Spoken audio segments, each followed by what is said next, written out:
I'd like to describe my early childhood based on what I could learn. I would try to always make sure I'd learn something and learn it the best during each grade. My grades would always show how competitive I chose to ran my grades. It was during these times, though, that I would always try to find something harder to challenge myself throughout my entire schooling, even when I got into high school. I even wondered if any harder classes even existed, because I was sure that if I was getting 98% in all my classes, my teachers would not mind me trying to work a little harder. With that in mind, my family was going through some trouble though. During early high school, my parents separated from each other.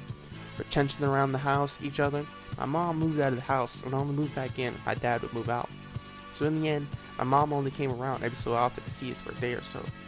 I didn't mind, I just wanted to live my life normally, but life never really seemed normal, even with my older brother. We would constantly get into fights, and it was always due to his anger issues that it ended up in violence.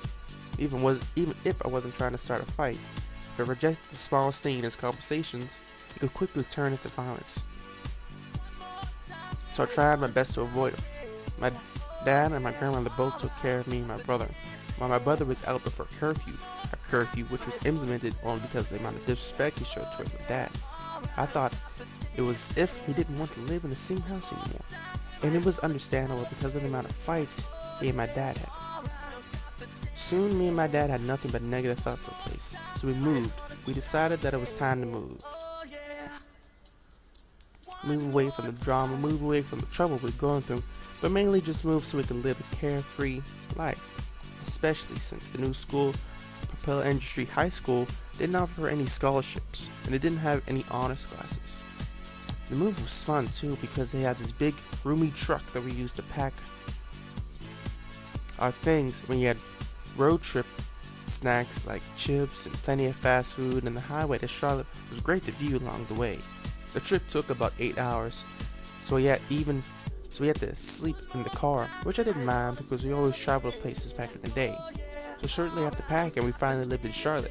In Charlotte, I would be supported in my schooling, but most of it I had to learn to work hard independently because my relatives in Charlotte didn't have enough time to help me with the new amount of work I had to do.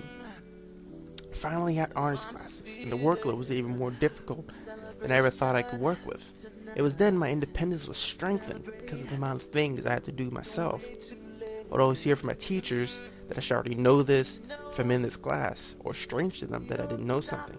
But I always knew that my last school was too easy, and I didn't learn anything that these honors classes are using as a basis to learn new information. I saw it as my problem though, and I had to do something about it. I alone am the only one able to fix my own problem. So what I needed to do during my junior year in advance, since my junior year is when I came here, was try to study and try to take notes and tell myself I'm not going to try to do something, I will do something. Because if I told myself I'd try, I give myself room for mistakes. And for these classes, mistakes was not an option I could afford. My drama followed even to here though, but since it was long distance, I never really had trouble seeing it as just a problem and moving on with other important matters. But my new life, begins in Charlotte. Music's got me feeling so free. Celebrate.